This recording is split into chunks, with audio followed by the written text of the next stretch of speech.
उज्जैन की रातें अब मौत के साए में डूब चुकी थीं।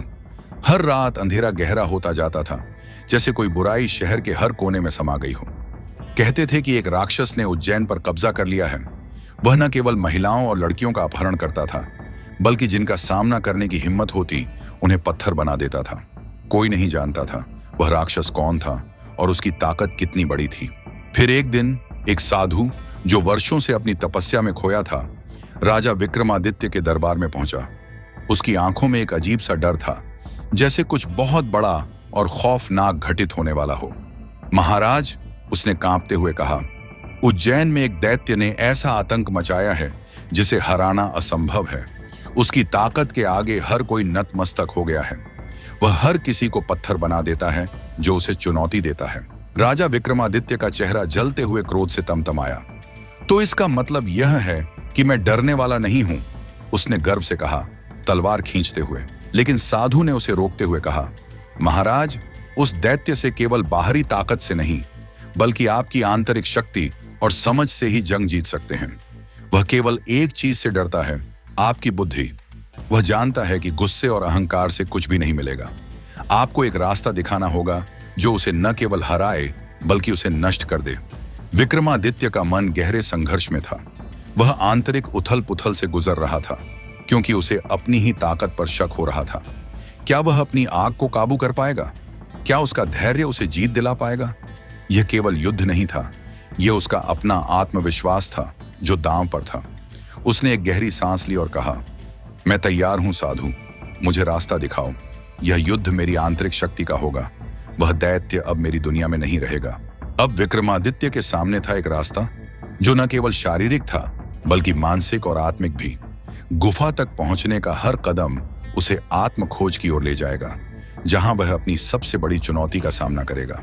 राजा विक्रमादित्य जैसे ही गुफा में कदम रखते हैं, चारों ओर अजीब सी खामोशी छा जाती है। हवा भी जैसे सांसें रोककर खड़ी हो। अचानक गहरे अंधेरे से एक डरावनी आवाज गूंजती है, राजा विक्रमादित्य, तुम्हें मेरे 7 सवालों का सही जवाब देना होगा, वरना वो महिलाएं जिन्हें मैंने अपनी गुफा में बंद कर रखा है वो कभी बाहर नहीं आ पाएंगी। क्या तुम तैयार हो? विक्रमादित्य का दिल तेजी से धड़कने लगता है, लेकिन उसने घबराए बिना कहा, मैं तैयार हूं। सामने से एक भयानक दैत्य प्रकट होता है। उसकी आंखों में शरारत और चालाकी छुपी होती है और कहता है, अगर तुम मेरे सवालों का सही जवाब देते हो तो मैं तुम्हें और उन महिलाओं को छोड़ दूंगा, लेकिन एक भी सवाल में चूक हुए तो तुम और वो महिलाएं हमेशा के लिए मेरी गुफा में बंद हो जाओगे। राजा विक्रमादित्य ने नजरें टेढ़ी की और कहा, मैं तैयार हूं। दैत्य ने पहला सवाल पूछा, वह कौन सी चीज है जो जितना बांटो उतना बढ़ती है? प्रेम, विक्रमादित्य ने झिझके बिना कहा। दूसरा सवाल, वह कौन सी शक्ति है जो बिना हथियार के सबको नियंत्रित करती है? समय, विक्रमादित्य ने तुरंत जवाब दिया। दैत्य का चेहरा अचानक बदल जाता है। उसकी आंखों में अब कोई खेल नहीं, सिर्फ गहरी साजिश। वह पास आता है और रुकते हुए कहता है, तुमने पहले सवालों का जवाब सही दिया, लेकिन अगला सवाल तुम्हारी सोच की हदें परखने वाला होगा। क्या तुम तैयार हो? तीसरा सवाल, वह कौन सी बात है जो बिना बोले सब कुछ बयां कर देती है? मौन, विक्रमादित्य ने पूरा आत्मविश्वास दिखाते हुए कहा। दैत्य मुस्कुराया, लेकिन उसकी मुस्कान में अब और साजिश थी। दैत्य ने घूरते हुए कहा, अब असली खेल शुरू होता है राजा। चौथा सवाल, वो कौन सी अनुभूति है जो सबसे गहरी होती है लेकिन कभी शब्दों में नहीं उतरती? विक्रमादित्य ने बिना रुके कहा, शोक। दैत्य मुस्कुराया, लेकिन उसकी आंखों में अब बेचैनी थी। पांचवां सवाल, वो कौन सा रहस्य है जिसे समझने की कोई सीमा नहीं? जीवन, राजा बोला। अब गुफा की दीवारें कांपने लगीं। कोने में बंधी रोती हुई महिलाएं अचानक शांत होने लगीं, जैसे किसी अदृश्य शक्ति ने उनकी बेड़ियों को छू लिया हो। दैत्य दहाड़ा। छठा सवाल, वो कौन सी चीज है जो सबको जोड़ती है फिर भी सबको मुक्त करती है? विक्रमादित्य ने कहा, आस्था। गुफा में अजीब सी रोशनी फैलने लगी।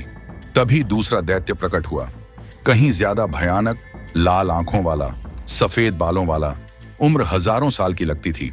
वो चीखा, इन औरतों को वापस चाहिए तो अंतिम सवाल का जवाब दे, वरना यही तेरी कब्रगाह बनेगी। सातवां और अंतिम सवाल, वो क्या है जिसे पाकर आत्मा को शाश्वत सुख मिलता है?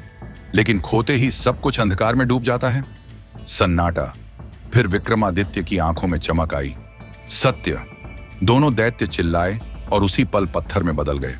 सभी औरतें मुक्त हो गईं। विक्रमादित्य ने तलवार म्यान में डाली और बोला, जहां सत्य हो वहां दैत्य टिक नहीं सकते। अगर कहानी ने दिल छू लिया तो लाइक करो, दोस्तों के साथ शेयर करो और ऐसे ही रोमांचक किस्सों के लिए शो सीकर को सब्सक्राइब करना ना भूलना। मिलते हैं अगले एपिसोड में।